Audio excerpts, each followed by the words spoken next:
इसके पास ला रहे हो ना, बुलाता हूँ।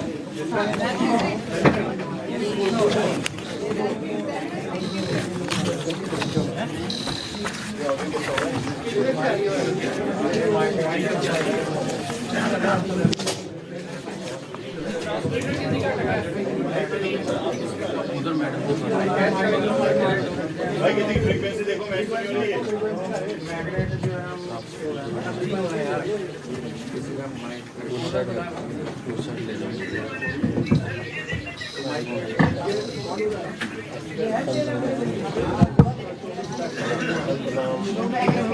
ये गिलास नमस्कार जी।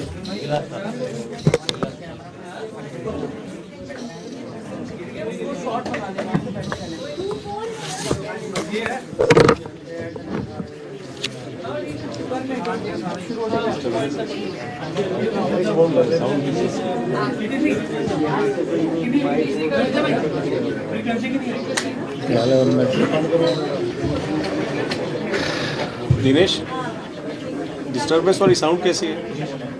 ये हाँ, क्या आ रहा है मुझे? अच्छा,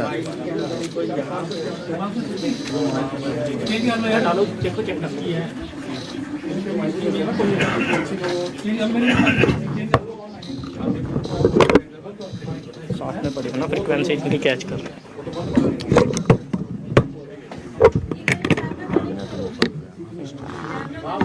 अब ठीक है, शुरू करें जी।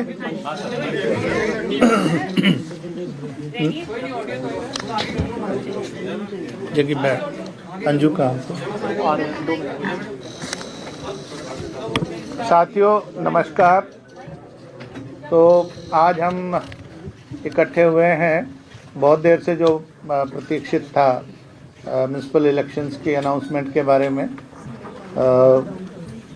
तो जो चुनाव अब होने जा रहे हैं, जिसकी आज आपके सामने हम घोषणा करेंगे, वो 8 म्यूनसिपल कॉरपोरेशंस हैं, जिनके नाम हैं फरीदाबाद, गुरुग्राम, मानेसर, हिसार, करनाल, पानीपत, रोहतक और यमुनानगर। इन हाँ, वैसे राइटअप भी मैं दे रहा हूँ बाकी। हाँ, फरीदाबाद, गुरुग्राम, मानेसर, हिसार, करनाल, पानीपत, रोहतक और यमुनानगर। इनमें मेयर के भी चुनाव होने हैं और सभी वार्डों के चुनाव होने हैं मेंबर्स के। तो इसके अलावा 2 उपचुनाव हैं मेयर के, अंबाला म्यूनसिपल कॉरपोरेशन और सोनीपत म्यूनसिपल कॉरपोरेशन। जैसा कि आपको पता है, श्रीमती शक्ति रानी शर्मा जो अंबाला कॉरपोरेशन म्यूनसिपल कॉरपोरेशन की मेयर थी, अरे चुप करो यार, वो कालका विधानसभा सदस्य चुन ली गई थी, और जिस वजह से ये पोस्ट खाली हुई 8 अक्टूबर 2024 को। तो मेयर का उपचुनाव इसमें करवा रहे हैं। कॉर्पोरेशन के मेयर थे, वो सोनीपत विधानसभा से निर्वाचित हो गए एमएलए, और वो पद भी खाली था मेयर का, उसका भी उपचुनाव होने जा रहा है। इनके साथ साथ 4 जो म्यूनसिपल काउंसिल्स नगर परिषद हैं, गुरुग्राम डिस्ट्रिक्ट में, थानेसर, कुरुक्षेत्र डिस्ट्रिक्ट में, सिरसा और अंबाला सदर। ये 4 म्यूनसिपल काउंसिल्स हैं जिनका चुनाव भी इनके साथ ही होने जा रहा है। और 21 नगर पालिकाएँ हैं जिनके चुनाव हम ये आम चुनाव जहाँ पर होने हैं, इसका मतलब प्रेसिडेंट के भी और उनके वार्ड मेंबर्स के। सभी म्यूनसिपल काउंसिल्स जो 4 मैंने बताई, उनके भी प्रेसिडेंट्स के और वार्ड मेंबर्स के, और 21 म्यूनसिपल कमेटियाँ हैं, उनके प्रेसिडेंट्स और वार्ड मेंबर्स के। ये कमेटियाँ जिलावार इस प्रकार हैं: अंबाला ज़िले में बराड़ा, भिवानी ज़िले में भवानी खेड़ा, लोहारू, सिवानी, फतेहाबाद ज़िले में जाखल मंडी, गुरुग्राम में फर्रुख नगर, हिसार में नारनौंद, झज्जर ज़िले में बेरी, जींद ज़िले में जुलाना, कैथल ज़िले में कलायत, सीवन और पुंडरी, करनाल ज़िले में इंद्री और नीलोखेड़ी, महेंद्रगढ़ ज़िले में अटेली मंडी और कनीना, नूह ज़िले में तावड़ू, और पलवल ज़िले में हथीन, रोहतक ज़िले में कलानौर, सोनीपत ज़िले में खरखोदा और यमुनानगर में रादौर। म्यूनसिपल कमेटी हैं, इन 21 म्यूनसिपल कमेटियों के चुनाव भी इनके साथ ही करवाए जाने हैं। इसके साथ साथ जो बाई इलेक्शंस हैं 2 मेयर के तो मैंने बता ही दिया आपको, सोनीपत और अम्बाला म्यूनसिपल कॉरपोरेशन के। जो म्यूनसिपल काउंसिल सोहना के प्रेसिडेंट का भी उपचुनाव इसमें होना है, सिर्फ प्रेसिडेंट का उपचुनाव है। और इसी प्रकार जो जींद ज़िले में म्यूनसिपल कमेटी है सफ़ीदों, इसके वार्ड नंबर 14 का मेंबर का चुनाव होना है। असंध में प्रेसिडेंट का चुनाव होना है करनाल ज़िले में। तरावड़ी में वार्ड नंबर 5 का चुनाव होना है मेंबर का। कुरुक्षेत्र में इस्माइलाबाद में वार्ड नंबर 11 के मेंबर का चुनाव होना है। तो ये जो जनरल इलेक्शंस और बाई इलेक्शंस हम करवाने जा रहे हैं उनकी सूची है। अब जो कार्यक्रम है उस पर हम आते हैं।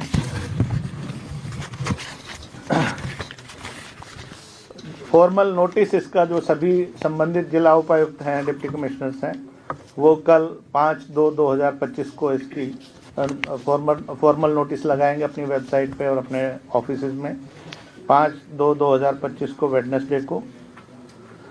और पानीपत को छोड़ के बाकी जगह जो नॉमिनेशन की प्रक्रिया वो 11/2/2025 ट्यूसडे से शुरू होगी और 17/2/2025 5 दिन नॉमिनेशन रहेगा वर्किंग। 12/2/2025 को संत श्री गुरु रविदास जी की जयंती है, उस दिन अवकाश रहेगा। और 16/2/2025 संडे की वजह से अवकाश रहेगा। तो बाकी 5 दिन जो है ये नॉमिनेशन की प्रक्रिया रहेगी।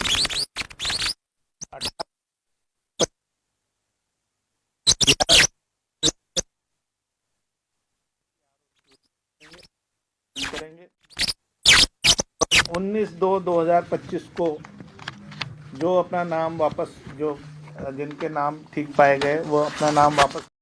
और 9 मार्च 2025 को पोल होगा।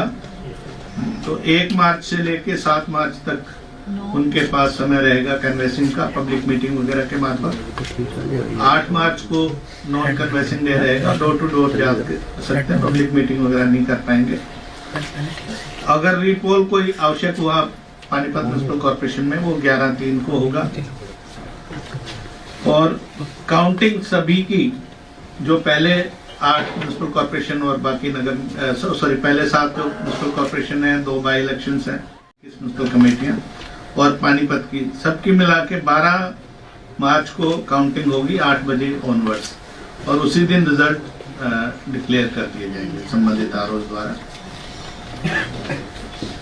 तो ये कार्यक्रम है। इसके अलावा जो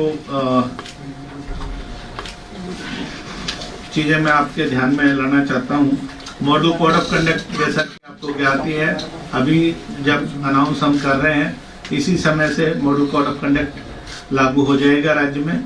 लेकिन ये उन्हीं एरिया में होगा जो उसका जुरिसडिक्शन है। जैसे म्यूनसिपल कॉर्पोरेशन मान लीजिए करनाल है, तो म्यूनसिपल कॉर्पोरेशन करनाल का जो एरिया है, जुरिसडिक्शन का एरिया है, उतने में ही लागू। कर्मचारी होंगे उनकी इन दिनों में बदली नहीं की जा सकेगी। और म्यूनसिपल कॉर्पोरेशन जो चुनाव में जा रही है या काउंसिल या कमेटी, उसके किसी भी एम्प्लॉय या किसी अधिकारी का ट्रांसफर इन दिनों में नहीं होगा। अगर कोई आवश्यक हुआ, बहुत आवश्यक हुआ पब्लिक इंटरेस्ट में, तो स्टेट इलेक्शन कमीशन की परमिशन के बाद ही ऐसा हो सकेगा। नए काम की घोषणा नहीं होगी, कोई नींव पत्थर नहीं रखा जाएगा, कोई उसका उद्घाटन वगैरह नहीं होगा।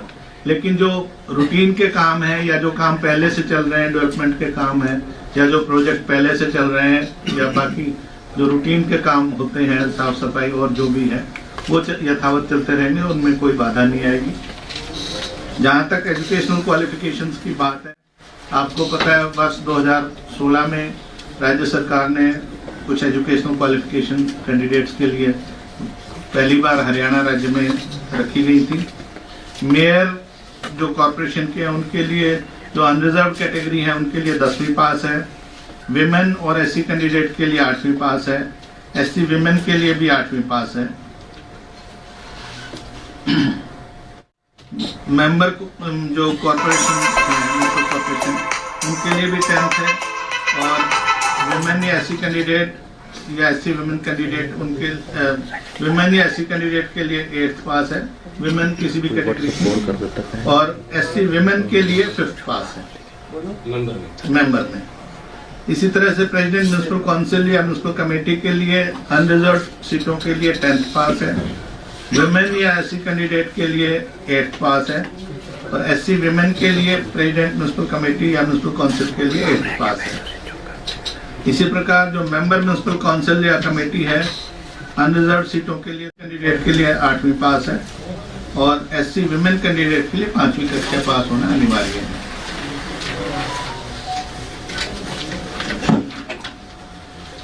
थोड़ी सी महंगाई को देखते हुए हमने सिक्योरिटी डिपॉजिट खर्चे की लिमिट भी हमने बढ़ाई है। तो और जो सिक्योरिटी डिपॉजिट है वो इस प्रकार रहेंगी। म्युनिसिपल कॉरपोरेशन के मेयर के लिए 10,000 रुपये, मेंबर के लिए 3,000 रुपये, और अगर कोई कैंडिडेट म्युनिसिपल कॉरपोरेशन के मेयर के लिए कोई candidate SC category, backward classes A या बैकवर्ड क्लासेस बी या विमेन है तो उसके लिए 5,000 सिक्योरिटी डिपॉजिट रहेगी। मेंबर म्युनिसिपल कॉरपोरेशन अगर कोई एससी कैंडिडेट है, बैकवर्ड क्लासेस ए या बैकवर्ड क्लासेस बी या विमेन कैंडिडेट है, उसके लिए 1500 रहेगी। इसी प्रकार जो प्रेसिडेंट म्युनिसिपल काउंसिल के लिए सिक्योरिटी डिपॉजिट है वो 3,000 रुपये रहेगी, मेंबर के लिए 2,000 जो अनरिजर्व मेंबर है, और एससी, बीसी ए, बीसी बी के प्रेसिडेंट के लिए 1,500 रुपये, और मेंबर के लिए उन कैटेगरीज के 1,000 रुपये रहेगी। म्युनिसिपल कमेटी के प्रधान के लिए 2,000 रुपये, और जो मेंबर है अनारक्षित उसका 1,000 रुपये, और प्रेसिडेंट अगर एससी, बीसी ए, बीसी बी या विमेन कैंडिडेट है तो 1,000 रुपये और प्रेसिडेंट के लिए, और मेंबर के लिए 500 रुपये रहेगी उन्हीं कैटेगरीज की। एक्सपेंडिचर लिमिट का जहां तक सवाल है, mayor of A municipal corporation के लिए पहले ये खर्च सीमा 25 लाख रुपए थी, जिसको बढ़ा के 30 लाख किया गया है। मेंबर के लिए ये तयशुदा खर्च सीमा 6 लाख रुपए थी, जिसको बढ़ाकर 7.5 लाख किया गया है। म्युनिसिपल काउंसिल में प्रेसिडेंट के लिए पहले ये खर्च की तयशुदा सीमा 16 लाख रुपए थी, जिसको बढ़ाकर 20 लाख किया गया है, और मेंबर के लिए 3.5 लाख से 4.5 लाख किया गया है। म्युनिसिपल कमेटी में 10.5 लाख रुपए थी प्रेसिडेंट के लिए खर्चे की सीमा, वो 12.5 लाख की गई है, और मेंबर के लिए 2.5 लाख जो थी उसको 3 लाख किया गया है। सभी कैंडिडेट्स चाहे वो जीते या हारे, जो भी चुनाव में भाग ले रहे हैं, उनको अपना लेखा जोखा खर्चे का रखना पड़ेगा, डेट ऑफ नॉमिनेशन से लेके और रिजल्ट डिक्लेरेशन तक, और उसको 30 दिन के बाद उसको डिप्टी कमिश्नर के यहाँ पे वो जमा कराना होगा। अगर कोई नहीं करवाते हैं तो जो आज के दिन जो कानून है, जो रूल्स हैं, उसके मुताबिक उनको 5 साल तक के लिए अयोग्य घोषित किया जा सकता है चुनाव लड़ने के लिए। इसी तरह से चूंकि आपको पता है राजनीति में कई बार कुछ लोग क्रिमिनल बैकग्राउंड के भी आना चाह रहे होते हैं, तो उन पे वैसे तो कोई रोक नहीं लगाई जा सकती जब तक कि उनको कोई 3 साल से ज़्यादा की सजा ना हुई हो, लेकिन उनको जनता को ये पता हो कि वो किसको वोट देने जा रहे हैं। तो क्रिमिनल केसेस की डिटेल्स अगर किसी कैंडिडेट के अगेंस्ट कोई क्रिमिनल केसेस पेंडिंग है तो वो उनको देनी होगी। उसका पूरा विवरण हमने इसमें दिया हुआ है कि एक तो उनको डिक्लेरेशन पब्लिश करनी होगी, 2 न्यूज़पेपर जो जिस कमेटी या जिस काउंसिल या जिस कॉरपोरेशन में वो चुनाव में भाग ले रहे हैं, वहाँ पर हिंदी और अंग्रेजी में जो 2 न्यूज़पेपर प्रचलित हों, उनमें डिक्लेरेशन देनी होगी कि भी मेरे खिलाफ ये फला सेक्शंस में केस दर्ज है, या क्या स्टेज है, चार्जशीट फ्रेम हो गई है, वगैरह वगैरह। उनको लोकल टीवी चैनल या केबल नेटवर्क पे भी 3 डिफरेंट डेट्स में ये इनका सूचना देनी पड़ेगी, प्रकाशित करना पड़ेगा जनता की, जो वोटर हैं उनकी सूचना के लिए। और इस बारे में जो रिटर्निंग ऑफिसर है वो प्रेस्क्राइब्ड फॉर्मेट C2 में डायरेक्शन देगा कि भाई आपने ये चीज़ें इसमें करवानी है, ताकि कोई ये ना कहे कि हमें इसके बारे में ज्ञात नहीं था।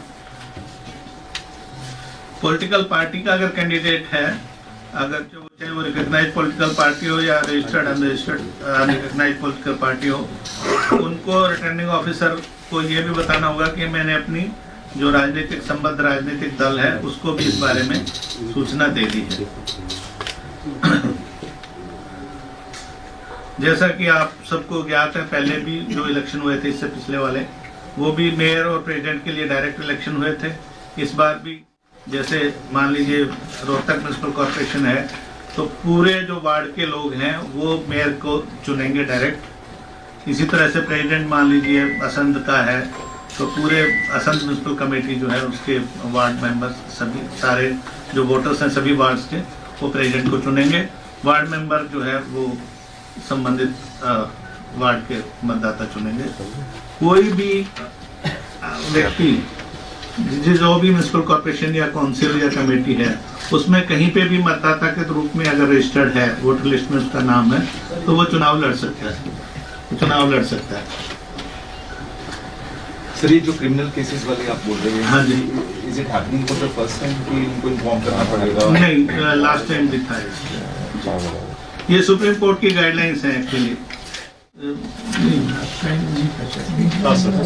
सुप्रीम कोर्ट की लेटेस्ट गाइडलाइंस भी कुछ आएंगे। हाँ, अच्छा, ये सारे काम आप समझ सकते हैं कि 8 म्युनिसिपल कॉर्पोरेशन के जनरल इलेक्शंस, 2 म्युनिसिपल कॉर्पोरेशन के मेयर के इलेक्शन, 21 म्युनिसिपल कमेटीज और 4 म्युनिसिपल काउंसिल प्लस कुछ जो उपचुनाव हैं, इन सब में बहुत सारे स्टाफ की आवश्यकता होगी। लगभग 25,000 पोलिंग पर्सनल इसमें हमें जो बैकडोर जो बैक एंड पे काम करेंगे, जो एक्चुअल पोलिंग ड्यूटी पे होंगे, जो काउंटिंग में होंगे, वो सब मिला के रहेंगे, जिसमें RO, ARO, supervisory staff, presiding officer, polling officer और बाकी स्टाफ होंगे। पुलिस प्रबंध जो है उसके लिए होम सेक्रेटरी और डीजीपी से अनुरोध कर दिया गया है कि भी पुलिस की बाकायदा, इनफैक्ट हमने काफी समय पहले से ही कह दिया था कि पूर्व सूचना इंफॉर्मेशन इंटेलिजेंस गैदर करें और जिनके खिलाफ कोई आर्म्स एक्ट वगैरह में केस है या जो भगोड़े हैं, प्रोक्लेम्ड ऑफेंडर्स वगैरह हैं, उनको राउंड अप करने की कार्रवाई करें। तो ऑलरेडी उनसे तालमेल है गृह विभाग में। और जो सेंसिटिव और हाइपर सेंसिटिव बूथ्स होंगे वहाँ पर एक्स्ट्रा पुलिस पर्सनल की भी व्यवस्था की जाएगी। इस सारे कार्य में लगभग 10,000 ईवीएम्स की हमें आवश्यकता होगी, क्योंकि तकरीबन 4500 समथिंग हमारे पोलिंग बूथ्स हैं और एक प्रेसिडेंट के लिए और एक मेंबर के लिए या एक मेयर के लिए एक मेंबर के लिए ईवीएम 2 ईवीएम्स कम से कम होंगी। अगर 15 से अधिक कैंडिडेट हो जाते हैं तो फिर जो बैलेटिंग यूनिट है वो सेकंड लगती है उसमें।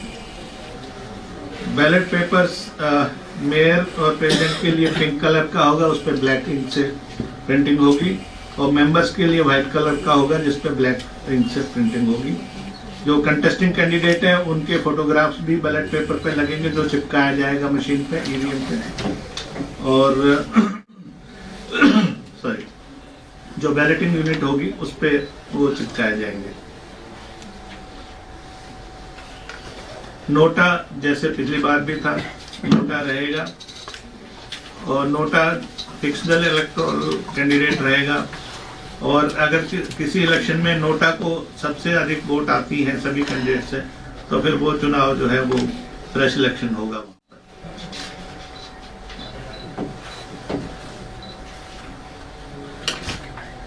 वोटर लिस्ट जैसे कि मैं पहले भी आप लोगों से बताता रहा हूँ कि सभी की जो फाइनल इलेक्टोरल जो लिस्ट है, जो असेंबली वाइज हमें प्राप्त हुई थी, जो 22/1/2024 को अपडेटेड थी, और उसके बाद 12/9/2024 तक जो स्टेट के असेंबली इलेक्शन हुए थे उसमें updation election commission of India ने कर दिए थे, वो हमें उपलब्ध करवाई गई थी। उसी को आगे हमने वार्ड वाइज जो है जिस भी कमेटी या काउंसिल या कॉर्पोरेशन है उसमें डिस्ट्रीब्यूट किया है। उसके लिए एक बाकायदा महीने भर से ऊपर की प्रक्रिया चली है, जिसमें जो प्रेस्क्राइब्ड अथॉरिटी है उन्होंने ऑब्जेक्शंस वगैरह सुन के उसका निपटान किया। उसके बाद डिप्टी कमिश्नर जो अपीलेट अथॉरिटी है, उसके बाद अगर फिर भी कोई कैंडिडेट रह जाता है जिसका नाम विधानसभा की सूची में है और वार्ड की सूची में नहीं आया है, तो रिटर्निंग ऑफिसर को वो फॉर्म ए भर के दे सकता है और उसका वेरिफिकेशन के बाद उसकी वोट बनाई जा सकेगी लास्ट डे ऑफ नॉमिनेशन तक।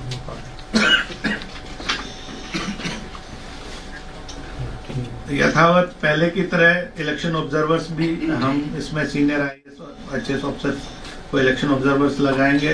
एक्सपेंडिचर के लिए DETCs को हम लगाएंगे और पुलिस ऑब्जर्वर्स भी रहेंगे। अपार्ट फ्रॉम जो रेगुलर डिस्ट्रिक्ट पुलिस और डिस्ट्रिक्ट एडमिनिस्ट्रेशन है वो तो अपना काम करेंगे ही। वोटर अवेयरनेस के लिए हम समय समय पर प्रिंट और इलेक्ट्रॉनिक मीडिया में एडवर्टीजमेंट जारी करेंगे और मेरी आप सब के माध्यम से भी आज भी अपील है सभी मतदाताओं से, इन सभी संस्थाओं के, कि वो भारी संख्या में अपने मत का प्रयोग करें ताकि वो अपने मनपसंद का कैंडिडेट चुन सके जो उनके विकास कार्यों में रुचि ले और हम इस तरह से ग्रास रूट डेमोक्रेसी को मजबूत बनाएं। तो मोटे तौर पर जो विशेष बिंदु थे, मुख्य बिंदु थे, वो सब मैंने कवर कर लिए हैं। अब किसी साथी की कोई और अगर जिज्ञासा हो या कोई प्रश्न हो तो आप पूछ सकते हैं। कर्मचारियों के लिए वोटिंग को बैलेट पेपर नहीं, इसमें वो व्यवस्था नहीं है। हाँ जी, हाँ, जैसे मैंने बताया कि हमारे 4500 कुछ वो है पोलिंग तो 9000 के करीब हमारी रिक्वायरमेंट है, तो 1000 के करीब 10% से ज़्यादा हमारी रिजर्व EVMs रहेंगी। जो मोबाइल पार्टी होती है उस दिन, उसके सभी जीप में एक एक दो हम रख देते हैं कि कहीं पे भी अगर कोई गड़बड़ी हो, कुछ हो तो आधे घंटे में वो रिप्लेस हो जाए। सिक्योरिटी पर्सनल्स कितने लगभग डिप्लॉय किए जाएंगे सिक्योरिटी? ये we leave it to the SP concern, तो उसमें सफिशिएंट रहेगा उसमें। और यहाँ पे मैंने बताया कि कहीं पे सेंसिटिव या हाइपर सेंसिटिव पोलिंग बूथ्स की अभी लिस्ट आनी है NDP से, वहाँ पे एक्स्ट्रा की व्यवस्था होगी। उसके अलावा मोबाइल पेट्रोलिंग पुलिस पार्टीज भी रहेंगी और कुछ इंटेलिजेंस बेस पे जो पहले से कुछ आपराधिक किस्म के जो प्रवृत्ति के लोग हैं उनके खिलाफ पहले से कार्रवाई होगी और आर्म्स एक्ट वगैरह में भी जो कार्रवाई बनती है वो रहेगी। आर्म्स वो डिस्ट्रिक्ट मजिस्ट्रेट पे हम छोड़ते हैं कि अगर वो समझते हैं कि भी किसी प्रकार का अंदेशा हो सकता है तो वो कार्रवाई ला सकते हैं। They are free to do all normal जो भी उनका सीजर का है वो इस तरह की एक्टिविटीज। एफिडेविट्स अपलोड करेंगे जैसे यूजुअली होते हैं। एफिडेविट रिटर्निंग ऑफिसर कोई ऐसी कॉमन वेबसाइट जिस पे अपलोड होंगे? हमारी कमीशन की वेबसाइट पे, जिले की वेबसाइट नॉमिनेशन फॉर्म के साथ ही सब जो returning officer know your candidate portal में होंगे, क्योंकि कैंडिडेट जो है अपने नॉमिनेशन के साथ भी लिस्ट देगा कि ये केसेस उनके खिलाफ पेंडिंग है या चल रहे हैं।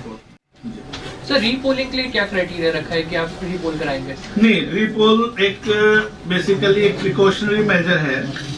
वैसे तो इसमें कई सारी चीजें होती हैं कि कहीं पे 2 घंटे से ज्यादा मान लो पोलिंग नहीं हो पाई, मशीन खराब थी, हंगामा हो गया, कोई और झगड़ा हो गया किसी वजह से, तो प्रिजाइडिंग ऑफिसर की डायरी आती है, उसमें वो रिकमेंड करते हैं कि जी यहाँ पर जो है नॉर्मल रूप से मतदान नहीं हो पाया और ये न्यायोचित होगा कि यहाँ पर रिपोल कराया जाए तो ही। और फिर जो ऑब्जर्वर्स होंगे अगर वो भी कोई ऐसी चीज पाते हैं तो उनकी रिपोर्ट भी शाम तक हमारे पास आएगी, तो उसमें होगा। आमतौर पर जो आपने देखा होगा कि पिछले पंचायत चुनाव में भी कहीं भी हमें रिपोल की आवश्यकता नहीं पड़ी और उससे पहले जून 2022 में भी हमने इलेक्शन करवाए थे, कहीं पे भी रिपोल की आवश्यकता नहीं हुई थी।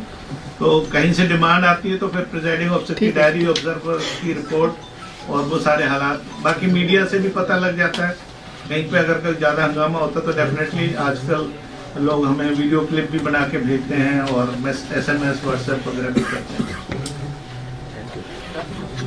ठीक है, थैंक यू।